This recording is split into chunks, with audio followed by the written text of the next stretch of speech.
Oke, hari ini kita akan belajar mengenai right living, hidup yang benar.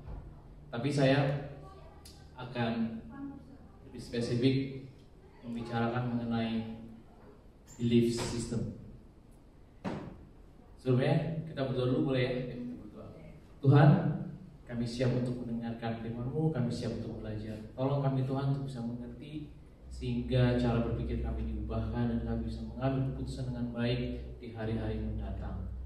Roh Kudus, tolong kami, Kau yang tahu persis kebenaran kami, Kau tahu persis bagaimana berkomunikasi dengan kami. Dalam nama Tuhan Yesus Kristus kami siap untuk belajar. Amin. Oke, untuk hidup benar,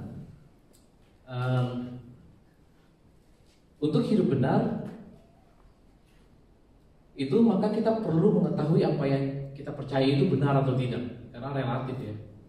Kata benar itu bagi tiap orang tuh memiliki latar belakang, memiliki culture atau pendidikan yang berbeda. Jadi suatu perbuatan atau sikap bagi si A itu berbeda bagi si B. Jadi kalau si A bilang itu salah, belum tentu bagi si B itu salah. Misalnya begini, bagi si A itu sex before marriage oke, ya. Dan bagi si B itu enggak.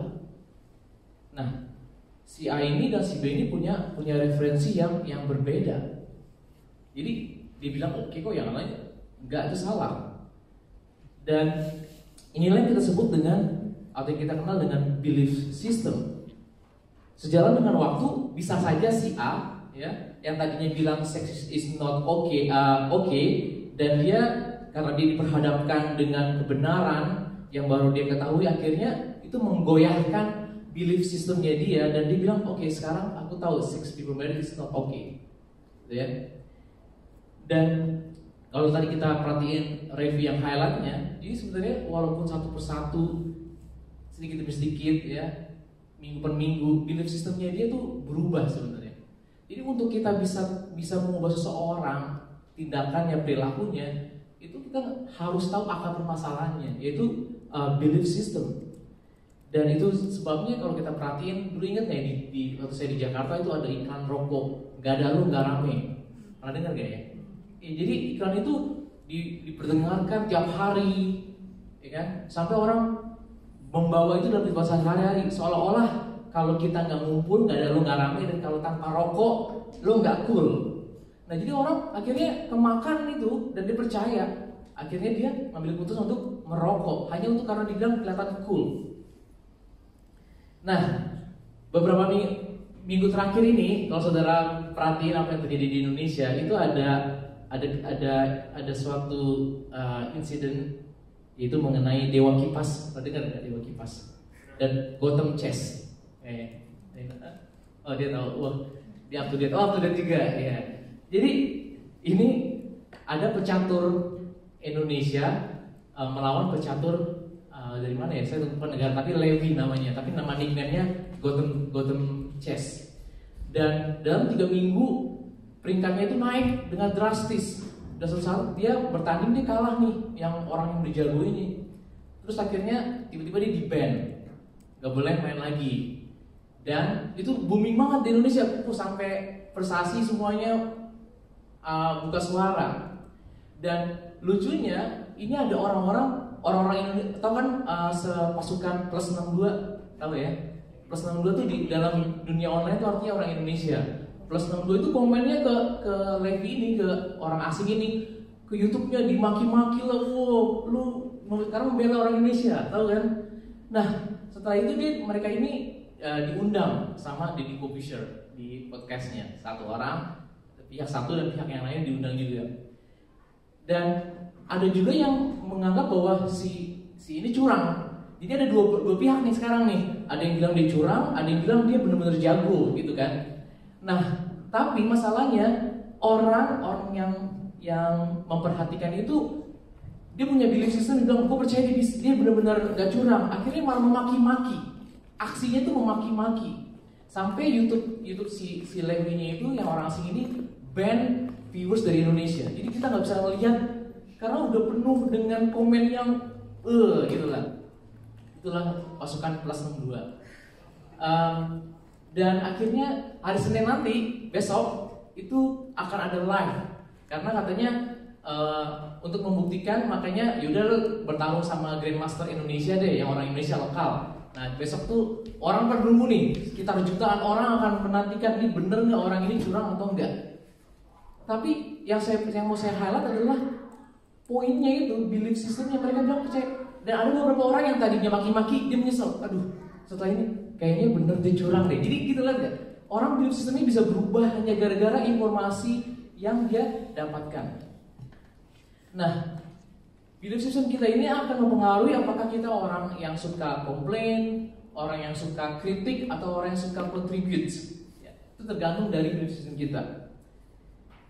Dan saya hari ini gak akan berusaha mengajari saudara siapa aksi apa atau tingkah laku mana yang benar atau yang salah. Tapi saya lebih tertarik untuk membahas belief system ini. Karena for most people, their belief system is like invisible force that is influencing their behavior without them noticing. Jadi mereka tuh nggak nyadar keputusan mereka itu diambil karena memang sebenarnya belief system mereka. Kasus contohnya nih, suaminya ya, kalau diajak ke fast food nggak mau makan kan, maunya pesen salad kan, karena dia punya dipengaruhi apa dia nggak mau, karena belief systemnya bilang junk food. Kalau saya sampai hari ini saya nggak mau makan lele, tapi istri saya suka banget makan lele, karena saya melihat lele pernah di rumah saya waktu itu toilet saya mampet gitu ya, dan ada tuh kan septic tank yang dulu di Jakarta, terus saya bilang kok mampet gak bisa, ternyata lelenya stuck dan gede banget, ada 2. Dan ternyata saya tanya ini kenapa bisa, ada yang bilang ada yang masukin ke situ. Wah, semenjak itu saya nggak akan pernah nyentuh yang namanya lele, gitu ya. Nah itu belief system saya. Jadi saudara coba kasih saya lele, saya nggak akan pernah makan, karena itu belief system saya. Jadi kalau kita ubah belief system seorang, maka aksi dari orang tersebut akan mengikutinya. Belief system itu akan mempengaruhi value saudara, value yang saudara pegang, dan value yang saudara pegang itu akan mempengaruhi behavior saudara, perilaku kita. Cukup banyak orang coba memperbaiki luarnya, behaviornya, ya, seperti memanipulasi perilaku, tapi tanpa merubah akarnya, yaitu belief systemnya, maka perubahan itu akan bersifat sementara. Karena saat temptation datang, percayalah pasti orang itu akan goyah, pasti akan goyah, dan akan kembali ke perilaku yang semula. Nah, manusia itu accumulates thousands of beliefs throughout our lifetime, all about the aspect of life. Jadi sepanjang hidup kita itu kita selalu dipengaruhi oleh faktor eksternal yang membangun belief system kita. So we gain them through things that other people say to us, from school, things we hear on the news. Makanya media juga punya pengaruh untuk menggiring opini, things we read, or any other external influences that we are exposed to. Dan dalam Proverbs 23 ayat 7 dikatakan seperti ini, for as he thinks in his heart, so is he. Jadi apa yang orang pikirkan dalam hatinya, itulah dia. Dengan kata lain, kalau saya buat interpretasi saya adalah, you are what you think. Atau saya coba lagi dengan kalimat yang baru, if you change the way you think, you can change your life. Dan firman Tuhan juga berkata bahwa dalam Roma 12 ayat 2, janganlah kamu menjadi serupa dengan dunia ini, tetapi berubahlah oleh pembaharuan budimu, sehingga kamu dapat membedakan kehendak Allah, apa yang baik, berkenan pada Allah, dan yang sempurna. Jadi saat kita percaya sama Yesus, roh kita baru, lahir baru, tapi akal budi kita tuh harus diperbaharui. Karena by default, kita akan menjadi serupa dengan dunia ini. By default. Dan dikatakan dalam New King James Version-nya, ya, saya suka bahasa Inggrisnya, be transformed by the renewing of your mind.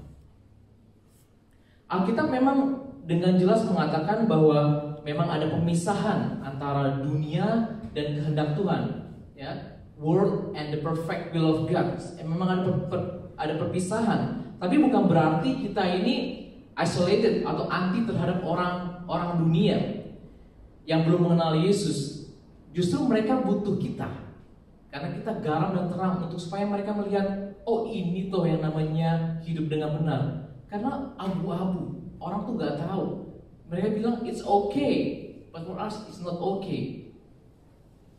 Dalam Efesus 4 ayat 17 sampai 24, Paulus menulis seperti ini. Sebab itu kukatakan dan kutegaskan ini kepadamu dalam Tuhan.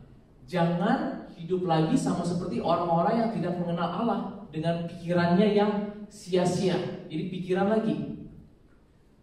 Dan pengertiannya yang gelap, jauh dari hidup persekutuan dengan Allah, karena kebodohan yang ada dalam mereka dan karena kedegilan hati mereka.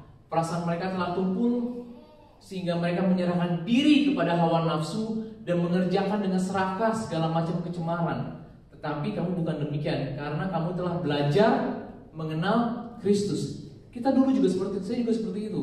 Saya nggak punya reference point yang valid, tapi karena saya belajar mengenal Kristus, maka kita punya pegangan yang baru. Karena kamu telah mendengar tentang Dia dan menerima apa? Pengajaran di dalam Dia menurut kebenaran yang nyata dalam Yesus. Itu bahwa kamu berhubung dengan kehidupan kamu yang dahulu harus menanggalkan manusia lama. Jadi kata menanggalkan itu penting tuh. Menanggalkan manusia lama yang menemui kebinasaannya oleh nafsunya yang menyesatkan. Jadi ternyata manusia dalam diri kita tuh ada inner man, tapi ada yang namanya old man yang harus kita tanggalkan. Supaya apa? Supaya kamu dibaharui dalam roh dan pikiranmu dan mengenakan manusia baru yang telah diciptakan menurut kehendak Allah dalam kebenaran dan kekudusan yang sesungguhnya. Jadi Paulus ngomong seperti ini. Dalam diri kita itu ternyata ada inner man yang by default katanya which grows corrupt. Kalau kita baca sebelumnya katanya yang menemui kebinasaannya. Tapi dalam King James Version saya suka which grows corrupt, oleh nafsunya menyesatkan. Dan kita bisa dan harus menanggalkan manusia lama kita supaya bisa di-upgrade atau renew di dalam roh dan pikiran kita. Dan kita harus mengenakan manusia baru yang selalu bisa diperbaharui. Think the inner man ini seperti operating system. Tahu ya, operating system itu kalau saudara pakai handphone iPhone ada iOS, kalau pakai Samsung ada Android, kalau komputer saudara ada Windows, ada Mac. Operating system itulah yang mengontrol perilaku dari mesin itu. Nah, inner man inilah yang gak kelihatan dalam diri kita, yang mengontrol apa yang keluar aksi kita, apa yang kita katakan. Jadi katanya kita harus menanggalkannya. Bukan Tuhan, kita harus, dan kita harus memakai manusia yang baru. Tujuannya adalah supaya bisa diperbaharui agar kita memperoleh pengetahuan yang benar yang menjadi makanan bagi belief system kita.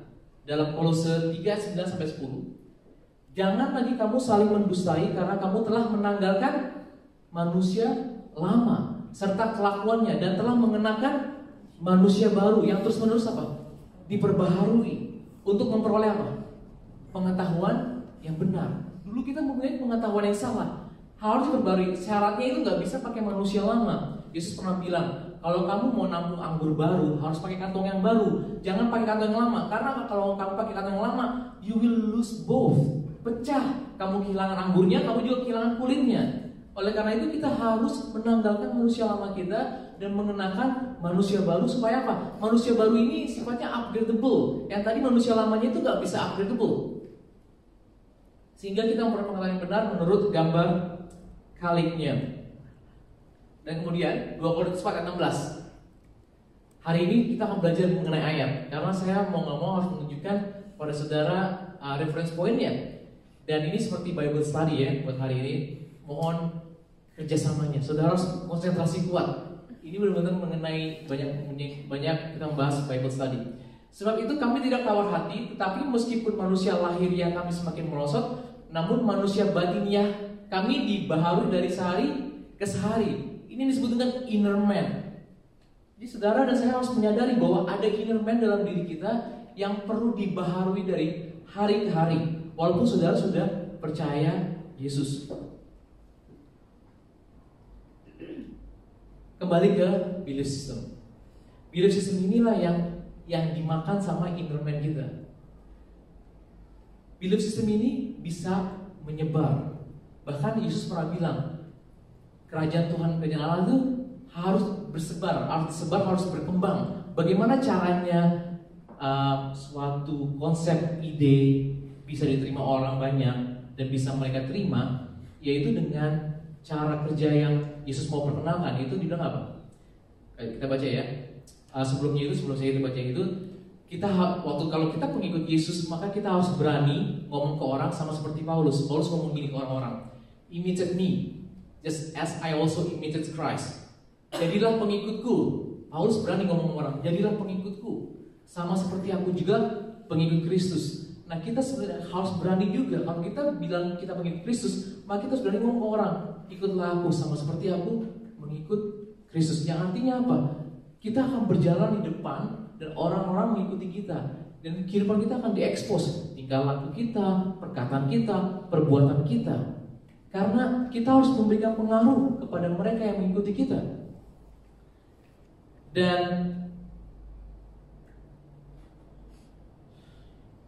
ini dia, Yesus ngomong seperti ini. He told them another parable, katanya.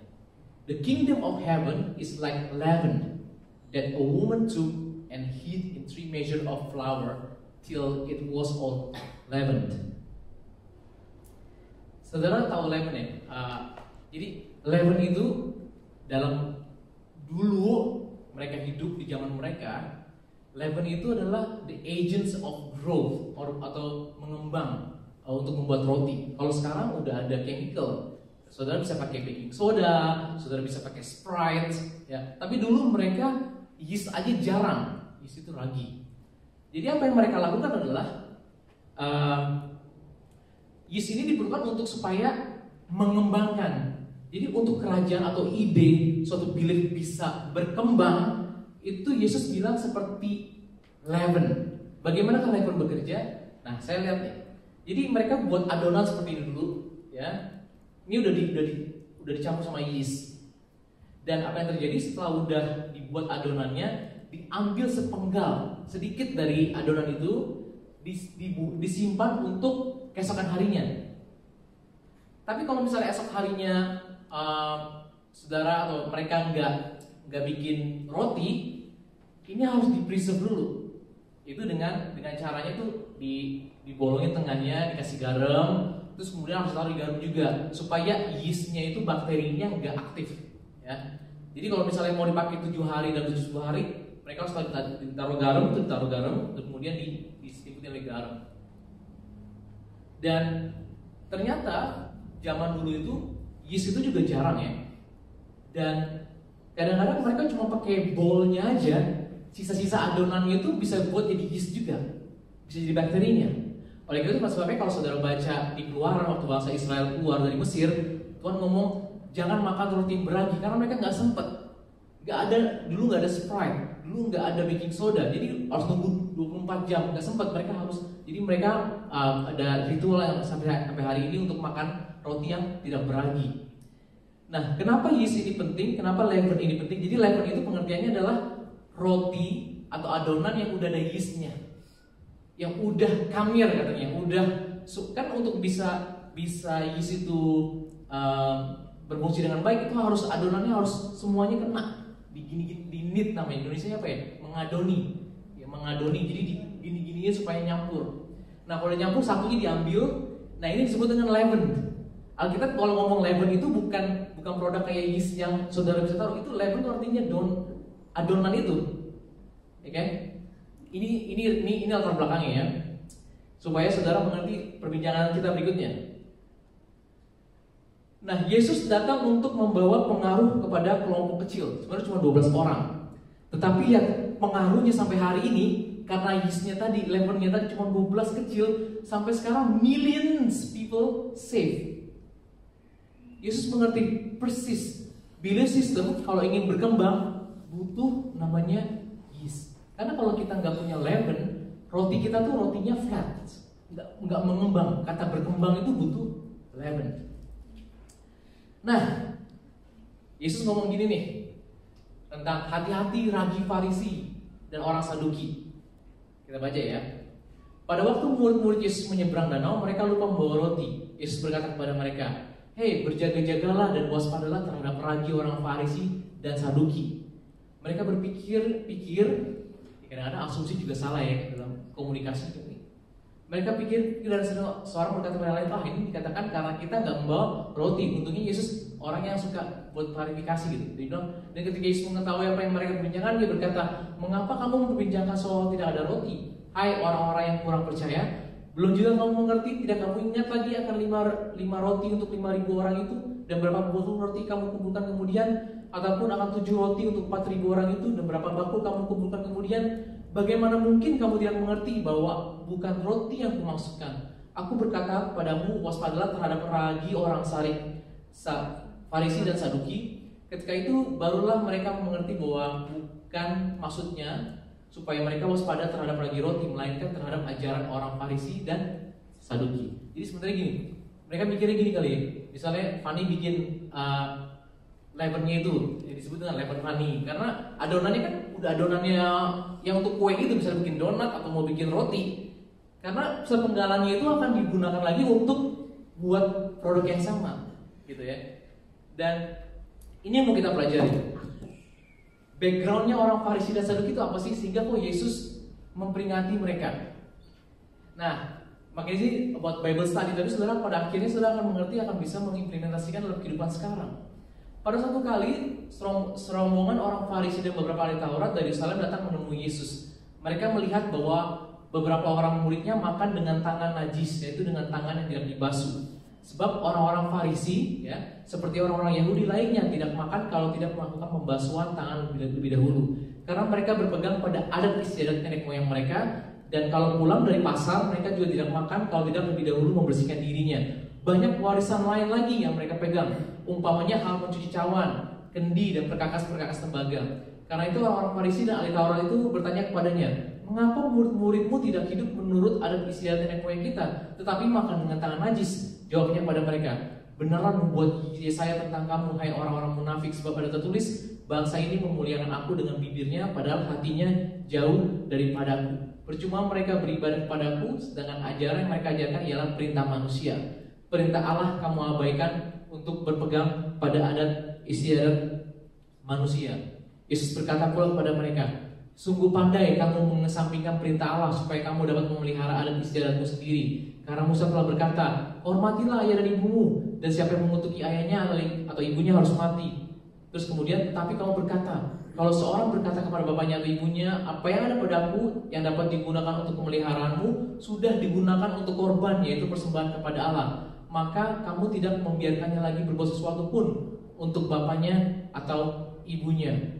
Dengan demikian firman Allah yang kamu nyatakan tidak berlaku demi adat istiadat yang kamu ikuti itu. Dan banyak hal lain seperti itu yang kamu lakukan."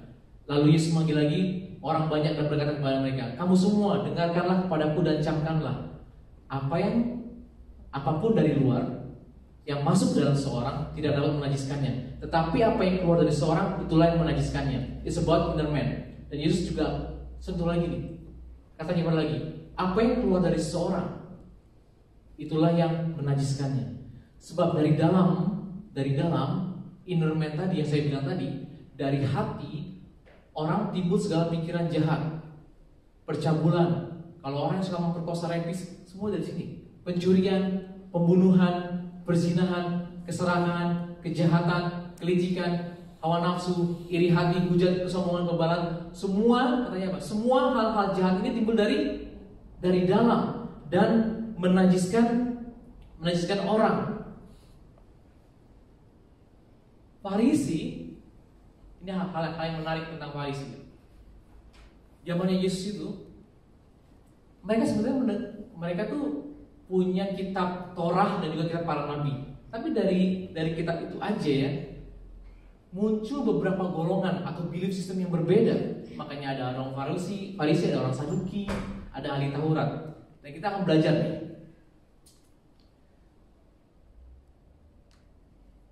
Ini ada satu cerita, ini menarik menurut saya ceritanya. Di dalam satu hari itu, grup atau movement yang pada saat itu di orang Israel, mereka berusaha challenge Jesus belief system. Oke, suatu hari ini 3 kelompok datang dan memuji belief systemnya Jesus itu benar atau enggak. Pertama dari orang Farisi dan Herodian, ini kelompok yang pertama. Kemudian disuruh beberapa orang Farisi dan Herodian kepada Yesus untuk menjerat dia dengan suatu pertanyaan. Herodian, by the way, saya kasih ini ya latar belakang. Orang Farisi itu adalah ya orang yang meyakini adanya jiwa yang kekal, adanya kebangkitan, kematian, adanya malaikat. Mereka percaya itu, mereka percaya kedatangan Mesias yang membebaskan bangsa Israel. Farisi juga menekankan kewajiban seorang dalam melakukan setiap segi hukum Taurat.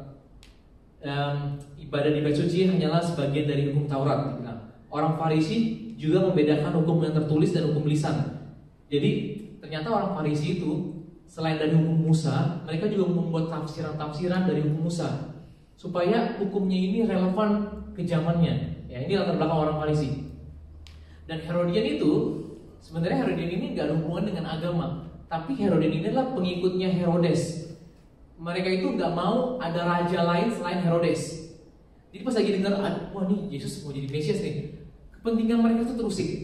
Jadi mereka mau datang, mau cari tahu tentang Yesus dan berorientasi pada politik. Kelompok ini, walaupun orang Yahudi yang menganutnya sebagai Herodian, dipandang rendah oleh orang Yahudi yang lainnya karena mereka dianggap sebagai kolaborator orang asing. Kalau di Jakarta dulu, di Indonesia kita buat company, ya, ini pelajaran itu. Kalau bersekongkol dengan orang Belanda kita sebut company, maka kita dikucilkan. Nah, itu latar belakangnya. Dan di sini mereka datang nih ngasih pertanyaan juga jebakan. Kira-kira dia pro sama Kaisar atau orang Farisi itu lebih cenderung ke agama, ke Tuhan atau enggak? Dan Yesus bilang gini. Kemudian disuruh beberapa orang Farisi dan Herodian pada Yesus menjerat dia dengan satu pertanyaan. Orang-orang itu datang dan berkata kepadanya, "Guru, kami tahu engkau adalah seorang yang jujur dan engkau tidak takut kepada siapapun juga. Sebab engkau tidak mencari muka, melainkan dengan jujur mengejar jalan Allah dengan segala kejujuran. Apakah diperbolehkan membayar pajak kepada Kaisar atau tidak? Haruskah kami bayar atau tidak?" Nah, jawaban ini akan menentukan nih. Kalau dibilang enggak, orang Herodian langsung lapor pada pihak Kaisar supaya dia dihukum. Kalau dibilang pada Tuhan aja, menyenangkan si Farisi tapi nggak menyenangkan Herodian. Jadi jawabannya itu menjebak, pertanyaan menjebak. Tetapi Yesus mengetahui kemunafikan mereka, lalu berkata kepada mereka, "Mengapa kamu mencobai aku? Bawalah kemari suatu dinar supaya kulihat." Lalu mereka bawa, maka ia bertanya kepada mereka, "Gambar dan tulisan siapakah ini?" Jawab mereka, "Gambar dan tulisan Kaisar." Lalu kata Yesus kepada mereka, "Berikanlah kepada Kaisar yang wajib kamu berikan kepada Kaisar, dan kepada Allah apa yang wajib kamu berikan kepada Allah." Mereka sangat heran mendengar dia. Sampai hari ini berlaku. Kalau saudara harus bayar uang kepada pemerintah, bayar. Tapi saudara bayar kepada Tuhan harus juga bayar. Sampai hari ini Yesus juga ngomong seperti itu. Dan next, ini kan hari yang sama nih. Tadi orang Farisi dan orang Herodian langsung kucuk-kucuk lagi nih. Orang yang grup yang kedua mau challenge Jesus belief system. Datanglah pada Yesus, pasal yang sama. Datanglah pada Yesus beberapa orang Saduki. Nah, orang Saduki ini saya kasih gambaran. Orang Saduki itu ialah orang yang meyakini pada dasarnya Saduki menganggap bahwa ibadah di Bait Suci, di rumah Tuhan yang gede itu lebih penting daripada mematuhi perintah-perintah yang lain. Jadi itu sakral banget, itu yang diutamain sama mereka. Jadi orang Saduki itu biasanya orang imam yang besar. Imam itu semuanya orang Saduki karena mereka yang menjalankan ritual. Dan kemudian mengakui kewibawaan 5 kitab Taurat Musa. Mereka hanya percaya 5 kitab Musa tapi nggak percaya kitab-kitab yang lain. Itu orang-orang Saduki. Dan selain itu mereka juga menolak konsep kebangkitan orang mati. Mereka nggak percaya adanya malaikat, mereka nggak ada percaya ada roh. Ditambah lagi mereka juga curiga kepercayaan populer masyarakat Yahudi tentang Mesias. Mereka curiga terhadap Mesias juga. Nah di sini orang Saduki ini mau challenge Yesus lagi. Ya kan? Lalu dia ngomong gini, tanya ayat 19, "Guru, Musa menuliskan perintah ini untuk kita. Jika seorang yang mempunyai saudara laki-laki mati dengan meninggalkan seorang istri tetapi tidak meninggalkan anak, saudaranya harus kawin dengan istrinya itu dan membangkitkan keturunan bagi saudaranya itu. Adalah 7 orang bersaudara. Yang pertama kawin dengan seorang perempuan dan mati dengan tidak meninggalkan keturunan. Lalu yang kedua juga mengawini dia dan mati dengan tidak meninggalkan keturunan. Demikian juga yang ketiga. Dan begitulah seterusnya. Ketujuhnya tidak meninggalkan keturunan. Dan akhirnya sesudah mereka semua, perempuan itu pun mati. Pada hari kebangkitan, bila mana mereka bangkit, siapakah yang menjadi suami perempuan itu? Sebab ketujuhnya telah beristrikan dia." Jawab Yesus kepada mereka, "Kamu sesat." Walaupun mereka dapat pelajaran dari kitab yang sama, tapi Yesus ngomong, "Kamu sesat." Justru karena kamu tidak mengerti kitab suci maupun kuasa Allah. Sebab apabila orang bangkit dari antara orang mati, orang tidak kawin dan tidak dikawinkan, melainkan hidup seperti malaikat di surga. Jadi menurut Yesus itu nggak ada namanya bidadari. Dan juga tentang bangkitnya orang-orang mati. Tidakkah kamu baca dalam kitab Musa, dalam cerita tentang Semak Duri, bagaimana bunyi firman Allah kepadanya, "Akulah Allah Abraham, Allah Ishak, dan Allah Yakub." Ia bukanlah Allah orang mati, melainkan Allah orang hidup. Kamu benar-benar sesat. Cuma Yesus yang berani counter back orang-orang Saduki. Nah, ini orang Saduki nih, tadi hari yang sama juga nih. Kemudian ahli Taurat 28 mencoba challenge Jesus belief system. Lalu seorang ahli Taurat yang mendengar Yesus dan orang Saduki bersoal jawab dan tahu bahwa Yesus memberi jawab yang tepat kepada orang itu, datang kepadanya dan bertanya, "Hukum manakah yang paling utama?" Jawab Yesus, I love Jesus because he's so smart. Jawab Yesus, "Hukum yang terutama ialah, dengarlah hai orang Israel, Tuhan Allah kita, Tuhan itu Esa. Kasihlah Tuhan Allahmu dengan segenap hatimu dan dengan segenap jiwamu dan dengan segenap akal budimu." Ini berbicara mengenai inner man. "Dan dengan segenap kekuatanmu. Dan hukum yang kedua ialah, kasihlah sama manusia seperti dirimu sendiri. Tidak ada hukum lain yang lebih utama daripada kedua hukum ini." Apakah tanggapan ahli Taurat itu? Karena bukan hanya mereka loh yang lagi ngumpul, orang-orang juga yang di situ juga mendengar. Ada yang pro Herodian, ada yang orang yang pro Saduki, ada orang yang pro Farisi, ada juga ahli Taurat. Lalu kata ahli Taurat kepada Yesus, "Tepat sekali, Guru, benar katamu itu, bahwa dia Esa dan bahwa tidak ada yang lain kecuali dia." Sebenarnya dia ini juga lagi nyindir orang Saduki. Dia tuh nyindir orang Saduki karena benar, memang mengasihi dia, karena orang Saduki pikir bahwa tata ibadah kan yang paling penting, nggak perlu yang kayak gitu. Tata ibadah tuh harus jalan, ritual harus jalan, tiap tahun harus jalan, korban harus jalan. Itu poin mereka.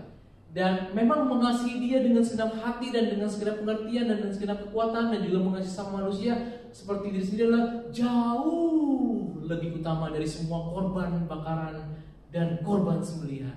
Lalu Yesus, gue punya teman nih. Yesus melihat bagaimana bijaksana jawab orang itu dan dia berkata kepadanya, "Engkau tidak jauh dari kerajaan Allah." Dan setelah itu seorang pun tidak berani lagi menanyakan sesuatu pada Yesus karena belief systemnya Yesus tuh firm. Setiap golongan gak ada yang inconsistent ya. Jadi dia mau diserang dari segi apapun.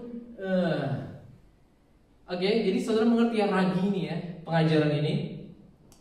Dan akhirnya ini ayat berikutnya, cuman ini kan saya dari Markus, saya ambil dari ini ya, dari Matius. Sebenarnya sama kisahnya, cuma dari Matius supaya saudara tahu konteksnya ya.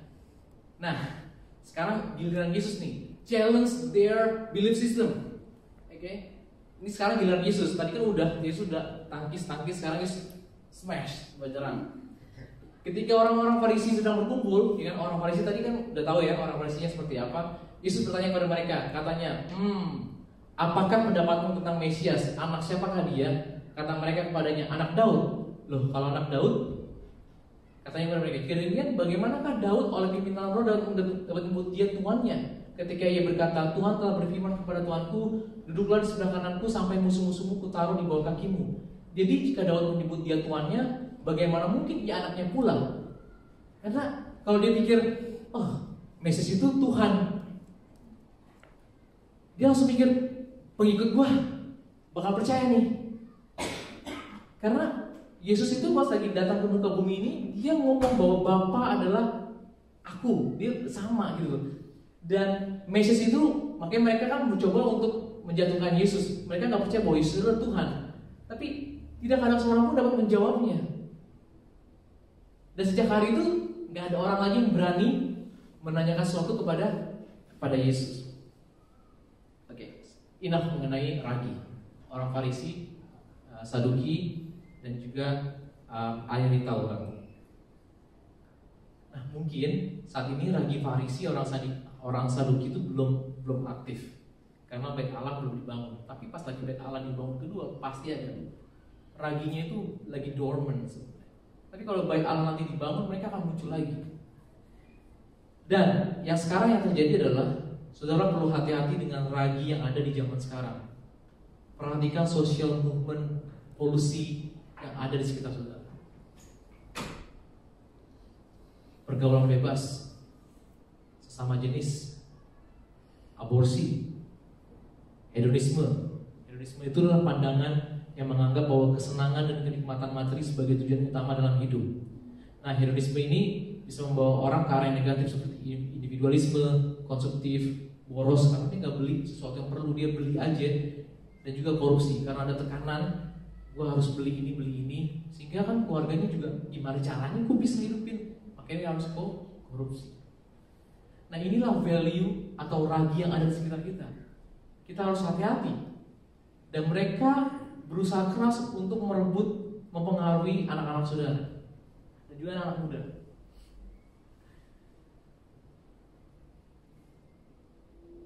Kita harus belajar dari first case nih, where belief system shifted. Tahu nggak saudara? Ragi pertama yang berhasil untuk mempengaruhi belief system itu sebenarnya di Kejadian. Itu pertama kali. Waktu lagi Adam dan Hawa, Adam dikasih perintah sama Tuhan, jangan makan buah itu, ya.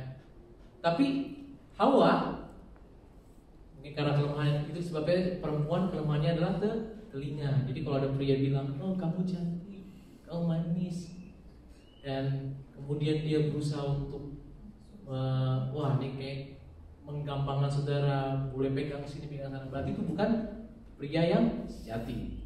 Karena dia tahu bahwa kelemahan saudara adalah telinga. Nah, ini Hawa juga sebenarnya begitu. Hawa ini tadinya dia percaya apa yang Tuhan katakan, tapi karena kembali lagi ragi itu saudara, itu butuh yang namanya kan needing bahasa Inggrisnya tadi add-on ya. Itu butuh waktu sebenarnya untuk diproses. Jadi Hawa ini dia engage. Nah, ini kata kuncinya nih, engage dengan ular. Diajak ngomong, dipikirin, you will not surely die, for God knows that in the day you eat of it, your eyes will be open, and you will be like God, knowing good and evil. Akhirnya apa yang terjadi? Dia makan buah itu. Belief system di antara orang Kristen juga ada berbeda. Terbuktinya dengan banyaknya denominasi gereja, benar nggak ya?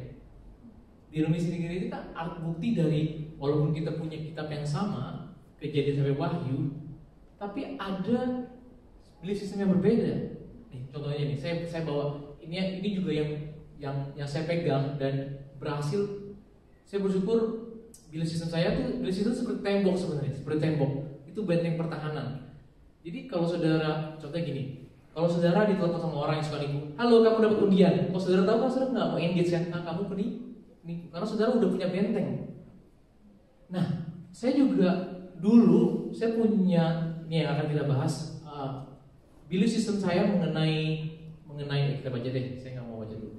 Hati-hatilah ya, supaya jangan ada yang menawan kamu dengan filsafat yang kosong dan palsu menurut ajaran temurun-temurun dan roh dunia, tetapi tidak menurut Kristus. Sebab dalam dialah secara jasmania seluruh kepenuhan kealahan. Jadi hati-hati, kata hati-hati itu penting. Yesus juga ngomong hati-hati terhadap ragi Farisi. Kita harus hati-hati terhadap ragi yang ada sekarang sekitar kita. Ya.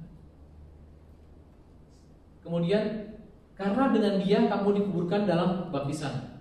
Nah ini saya membahas pengalaman pribadi saya.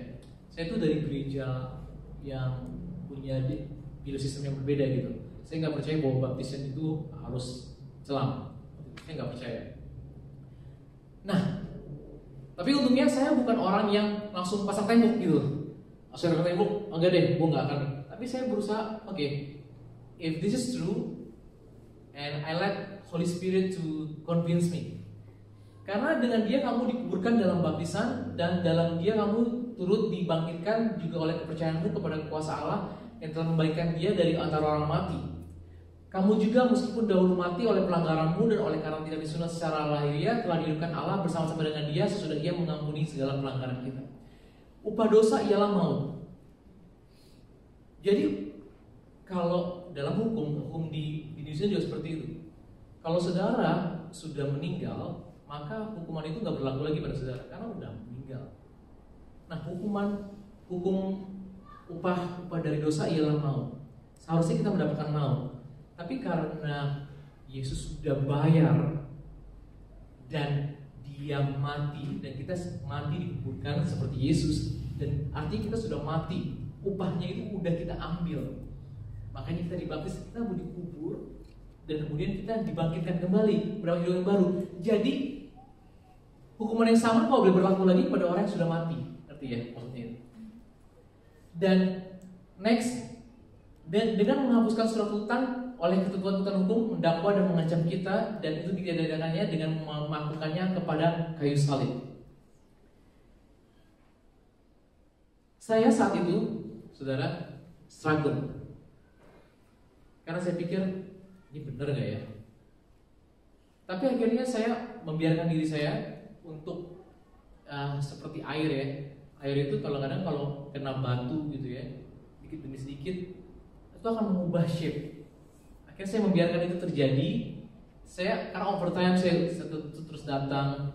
Akhirnya saya memutuskan, oke, saya ambil keputusan itu untuk bisa dibaptis. Kenapa? Sebenarnya kenapa saya mau ambil? Tujuannya sebenarnya simple.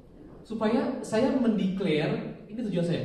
Saya harus declare ke surga, karena surga banyak yang melihat, malaikat Bapa di surga, kepada iblis juga, kepada saksi orang-orang di luar sana, bahwa hey, ragi kerajaan Allah sudah leaven me, dan aku mau mingle dengan adonan itu sehingga aku bisa dipengaruhi. Supaya next, iblis pun melihat, gawat nih, ini orang udah mengambil keputusan untuk terbuka terhadap ajaran yang baru. Dan saya akhirnya dengan keputusan ini, surga pun oke, next level, next lesson, dikasih hari per hari supaya cara berpikir saya diperbaharui. Nah, cara berpikir ini banyak saudara. Itu bisa mengenai hubungan, relationship yang seperti yang dibagikan, bisa mengenai keuangan, bisa mengenai pernikahan, banyak hal yang belum kita ketahui. Tapi kadang-kadang kalau kita mau dipengaruhi oleh leaven itu, karena ragi itu berusaha mengembangkan sayapnya, butuh saudara untuk bisa mingle. Kalau nggak ada adonannya, itu nggak akan jalan pengajaran itu. Nah, akhirnya saya berani bilang, oke, aku mau mendeklarasikan hari itu juga. Waktu itu saya masih SMP. Kebetulan kalau waktu saya SMP, orang tua saya tuh nggak terlalu khawatir kan. Saya nggak. Saya bergaul sama saya, dia nggak tahu, dia nggak peduli. Maksudnya dia bukan nggak peduli, tapi kan anak-anak kampung itu, lu main sama siapa aja lah. Pulang malam juga nggak ditanyain, nggak dicariin, gitu kan. Kalau saya kan sama Jasin mana? Kita tahu ya. Ini kan saya nggak. Akhirnya pas lagi saya mau dibaptis, saya juga nggak ngomong sama orang ini karena saya mencuri juga dia nggak tahu, ya kan? Saya juga berantem dia juga nggak tahu. Saya mau coba ngerokok dia juga nggak tahu. Akhirnya saya ambil keputusan untuk saya dibaptis. Nah, ini kenapa saya anggap penting? Karena ini belief system. Belief system ini akhirnya rontok karena saya membuka diri saya. Kenapa saya ambil itu? Karena saya mau mendeclare. Tujuannya cuma satu, declare bahwa I'm part of this movement. I'm part of this. Karena Yesus pun begitu, dia dibaptis juga dan saya mengikutinya. Dan saya bilang, make sense ya. Karena upah dosa ialah maut. Berarti kita harus mendapatkan upahnya dulu. Itu apa? Kematian. Oleh karena itu kita dibaptis. dikubur, artinya kita mati dan kita bangkit. Setelah kita bangkit, hukuman itu nggak berlaku 2 kali, cukup sekali. Itu yang terjadi. Dan saya berharap saudara, dengan pelajaran ini tentang belief system, walaupun banyak ayat, saudara akan lebih hati-hati. Saat saudara mendengar media, berita, saudara ketemu teman, dosen saudara ngomong, kadang-kadang datang dalam bentuk seperti itu. Nah, kalau saudara engage, saudara renungkan, maka itu seperti ragi. Dia akan mengkamirkan adonan itu, dan saudara kalau udah kamir, udah nggak bisa diapa-apain. Adonan itu nggak bisa lagi dipisahkan, nggak bisa dipisahkan sekali. Closing, mari kita saya undang tim worship, ini closing ya.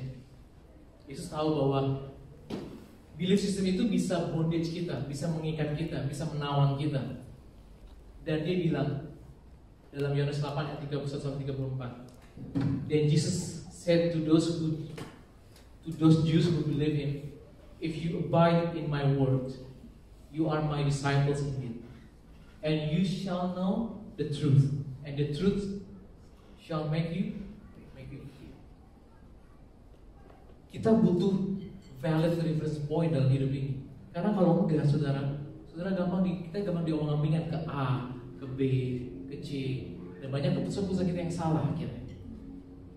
Dan bukan hanya bagi orang dunia, bahkan dalam Kristenan sendiri itu banyak belief system juga. Nah, saran saya cuma satu. Just pray everything, ya seperti saya juga pray, and Holy Spirit is a good counselor. He's the best counselor. He will advise you. He will give you peace to make a decision. Jadi saudara nggak perlu takut saudara akan tersesat atau enggak. Selagi saudara bertanya pada Tuhan. Orang Farisi, orang Saduki saat mereka berhadapan dengan Yesus, they stop, they put the boundaries. No, I want to accept your values, your belief. No, enough.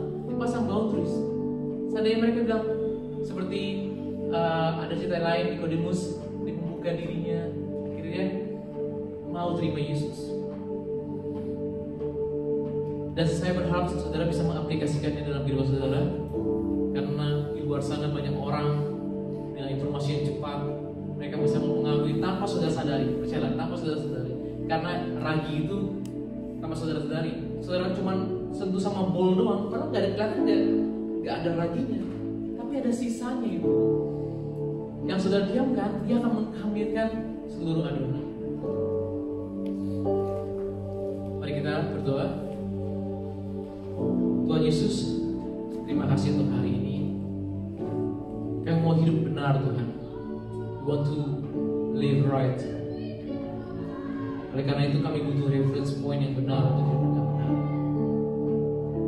Kami menyadari bahwa kami butuh Engkau Tuhan untuk menjalani kehidupan kami dari dalam kami, supaya kami gak berusaha keras untuk memanipulasi perilaku kami. Tolong kami Roh Kudus, Kau tahu persis struggle yang ada saat ini yang kami miliki. Banyak ikatan yang mengikat kami,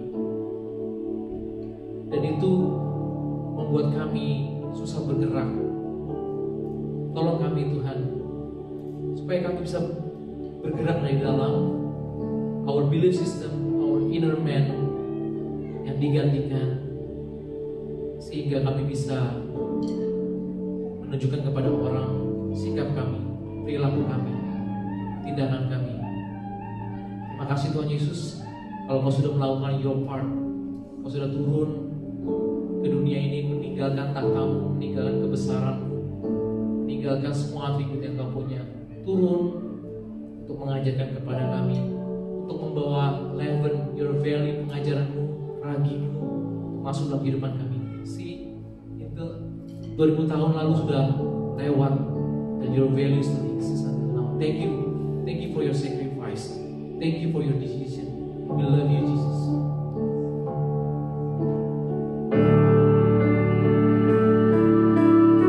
Saya undang saudara untuk berdiri.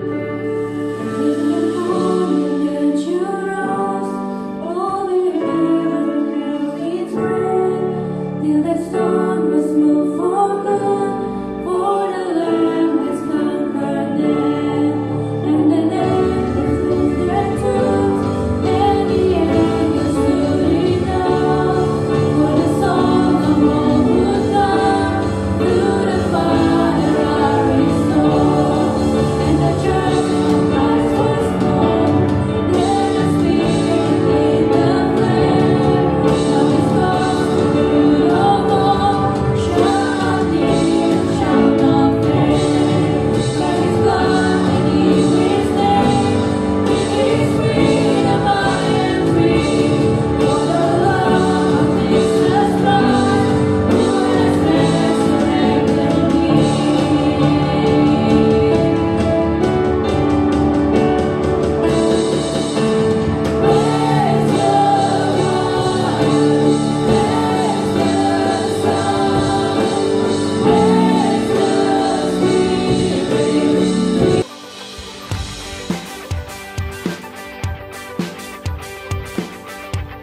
Satu nama yang mengatasi segala nama.